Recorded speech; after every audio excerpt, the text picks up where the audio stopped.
పండి మళ్ళీ ఇంట్లో పెడతారా?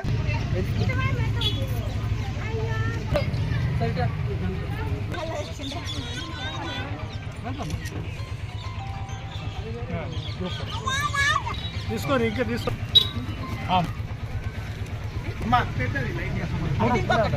ఒకటే మర్చిపోకటి.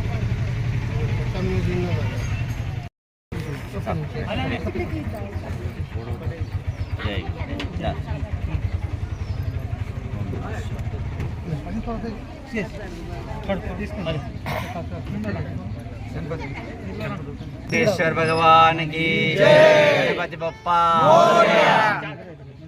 భగవంతుడి కృపా కటాక్షంతో మన యొక్క ప్రకృతిని కాపాడాలనే ఒక ఉద్దేశంతో, అంటే వాస్తవంగా ఈ కలరు లేకుండా, కెమికల్ లేకుండా మట్టితో గణపతి చేసి మనందరికీ మరి Prabhas save life foundation Prabhas మరి ఇలాంటి మట్టి గణపతులు వేయడం చాలా శ్రేష్టం. వాస్తవంగా ప్రకృతిని కాపాడిన వాళ్ళం అవుతాం.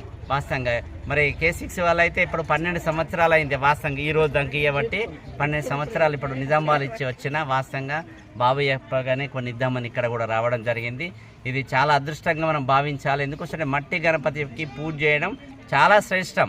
కాబట్టి ఇది అందరం కూడా నెక్స్ట్కు మళ్ళీ వచ్చే సంవత్సరం కన్నా అందరం కూడా మట్టి గణపతికే ఎక్కువ ప్రిఫరెన్స్ ఇవ్వాలి. పెద్ద గణపతులు పెడుతున్నాం కానీ ప్రేమతో పూజ చేస్తలేదు.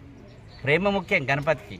కాబట్టి ఆ భగవంతుడికి ఏదైతే మన మనసులో ఉన్న ప్రేమ ఆయన ముందట మనం ధారపోయడం, 10 నిమిషాలు ధ్యానం చేయడం, పూజ చేయడం, విధి విధానంగా చేయడం చాలా శ్రేష్టం. కాబట్టి మనందరం కూడా ఇళ్ళలో కానీ బయట కానీ ఇలాంటి యువకులు కానీ పెద్ద గణపతులు పెట్టినా మంచి నిష్ఠతో పూజ చేస్తారని నేను ఆశిస్తున్నా. ఓం నమః శివాయ. నమస్కారములు. గత సంవత్సరం లాగానే ఈ సంవత్సరం కూడా సక్సెస్ఫుల్ అయిపోయింది. మా యొక్క ఈ మట్టి గణపతులు ప్రజలకు ఇవ్వడం ద్వారా నాకు చాలా సంతోషం. ఇంకొకటి, ఈరోజు మా సేవ్ లైఫ్ ఫౌండేషన్ ఆధ్వర్యంలో శ్రీ మన పల్లిగుట్ట మహారాజ్ గారు రావడం మరియు నరసింహస్వామి ఆశ్రమం అగ్గుస్వామి అమదాపూర్ స్వామి గారు రావడం నాకు చాలా సంతోషమైనది. వీళ్ళిద్దరికీ నేను చాలా ధన్యవాదాలుగా కోరుతున్నాను. ఇటు కార్యక్రమానికి విచ్చేసిన ప్రతి ఒక్క భక్తులందరికీ నా యొక్క పాదాభివందనాలు. కార్యక్రమాన్ని ప్రజలందరూ విజయవంతంగా చేసినందుకు ప్రతి ఒక్క అందరికీ భక్తులకు మంచి జరగాలని మనస్ఫూర్తిగా కోరుతున్నాను.